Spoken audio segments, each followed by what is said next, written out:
President Trump promised an economic golden age with his second term, and we're already seeing the beginning of that with the tariffs and all the companies that are investing in America. But now there's a new group that aims to restore America's industrial might by building an alliance of founders, investors, and policymakers. And Austin Bishop is the CEO of New American Industrial Alliance, and he joins us now to explain what his nonprofit is doing to restore America. So Austin, thanks for joining us here tonight. But let's just start with, the collapse of the American industry was a choice, you've said. So what led to that, and how did we actually get here?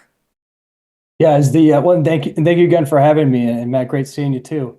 As the meme goes, decline is a choice. It was a choice, and it always is a choice. And I think what's really exciting about the moment that we're in right now is our leaders, and whether it's entrepreneurs, builders, investors, and folks in Washington, are realizing that for decades and decades, folks like from where I'm from in the Rust Belt, have been getting the raw end of the deal. And more importantly, we're realizing that countries need to have sovereignty over where and how things are made. You simply don't have a country if you can't produce drones, if you can't produce basic precursors to antibiotics for medicine. And so it's a very exciting time, whether you're on the building side of this or the investing side, or wanting to work in these types of companies. And there's just been this real wellspring of energy and excitement around this whole kind of reindustrialized movement that's been building up. And so we have this summit called Reindustrialize that we host every year. And off the back of that, we decided that the most important thing is that someone needs to go and build the credible coalition of commercial voices in DC to fight for these issues and for these causes. Austin, it's great to see you again. I've been dying to go to Reindustrialize. I haven't been to the summit yet, but I hope to make that in the schedule. It's been fascinating to see this grow and develop, and to see what you've been doing over the years.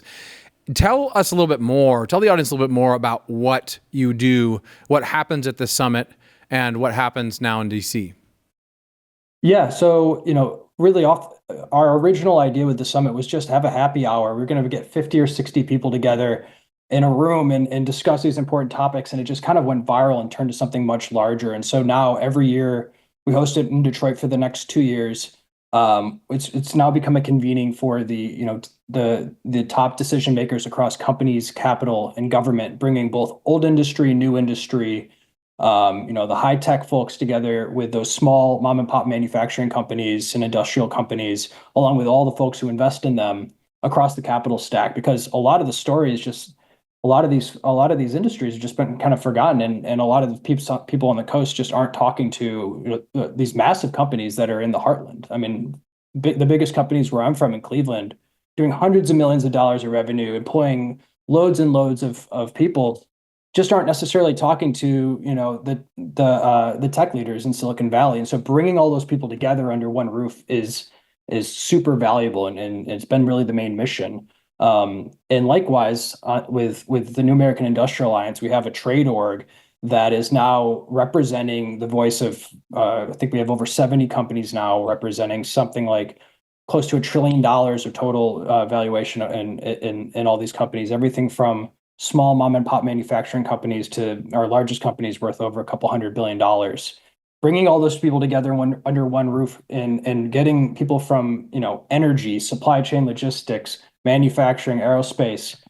They all have one thing in common, which is they want to reindustrialize the U.S. And we couldn't be more excited than to be a part of helping give them a voice in DC. As I say, what a time to be alive right now, right? With all the headlines that you see every day, right? Your group is like right in the center, over the target of this. So what is it like just watching this unfold and actually happening here in the United States? It's been like a dream come true, I got to admit. I mean, a lot of us have been working on this for a number of years, and kind of shouting out into the void. Me personally, I've cared about that. I mean, since I was born in Cleveland, like ever since I was probably in my mid-teens, I've really wanted to see my city, be at least some echo of its former self. And there's people who, we're really building on the shoulders of giants. I mean, guys like Robert Lighthizer has been talking about this for decades. There's untold number of people who aren't famous at all who have been noticing the decline of the Midwest over a century. And so certainly we're not the first people to notice this and to care about it. But I am definitely really excited that we're focused on this at a time where there is actually a chance to have a real change. And so, you asked how exciting it is. I mean, I really wouldn't have believed this if you told me 4 or 5 years ago, or even maybe 2 years ago. But there's this real wellspring that's coming up, and it's a movement that's much larger than any one of us individually, and we couldn't be more happy to be a part of it. I'm so happy to have you on, and so happy to hear you say that. It's so true, right? I mean, this is a real movement, that's a surge, a commercial cultural movement that is absolutely real. And I'll just verify what he said. I mean, we've talked like 2 years ago, right? I mean, and to see this unfold, this is something you've cared about, and now the wave is just moving in this direction, and it is accelerating. So tell us a little bit about what you want to see, on the trade org side in DC. What do you want to see the Trump administration do? What sort of things are you advocating for? Yeah, my bumper stickers kind of build more, regulate less, and we care about a number of topics that I think are really what big tent that I kind of just consider to be common sense. I mean, we are, at the end of the day, we're trying to just level the playing field for the American worker and the American business builder. And we have the greatest entrepreneurs in the world. They're not just in Silicon Valley, despite what a lot of people realize. They certainly are there, but they're all throughout the country. And same with employees, engineers, builders. This country has an unbelievable wellspring of talent across from coast to coast. But one of the biggest problems we have is they just don't have a level playing field, whether it's on the massive regulatory burden that a lot of these companies face, or other countries forcibly deindustrializing us. I mean, China for many decades has had centralized industrial policy where they would go and find very specific industries and run at a loss. For example, is battery manufacturing, forcing our companies to go out of business because they can't compete, whether it's because they have very, very cheap labor, or also because their country is literally subsidizing the cost of these industries. And once other countries lose those industries, then they would, stop subsidizing them because they had a monopoly, and the margins would expand, and they'd have a giant industry. But we really care about kind of four main things. I mean, for us, it's really regulatory reform. We want, we need to make it cheaper across the board for people to build. And, as they say, it costs a fortune to even pour cement in the first place in the US, because you have to prove that you're not going to, interfere with the migratory path of some bird or something. And again, I'm from Cleveland, Ohio. We're most famous recently for our rivers catching on fire. I'm certainly not the get rid of all regulations guy either. But I think we are so far from where we were in the 70s, where there was people pouring toxic sludge in rivers.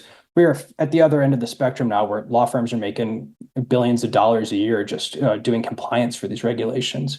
The second thing, and probably the most important thing, is the American worker. So workforce development, upskilling, trade schools, everything around that. The future of manufacturing and industrials looks like giving American workers superpowers. It doesn't look like we already sent these jobs overseas. We're not also just going to get rid of them with robots. And I think this is one of the things that a lot of people don't realize is we are years away from automating away these jobs fully. It's going to much more look like giving the average American worker 10x the efficiency that they have.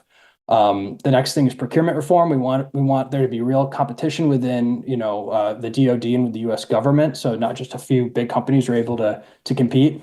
And then lastly, we want, innovation. We think there needs to be more innovation from the capital side, so we can get more investment in these spaces. I come from the hedge fund world.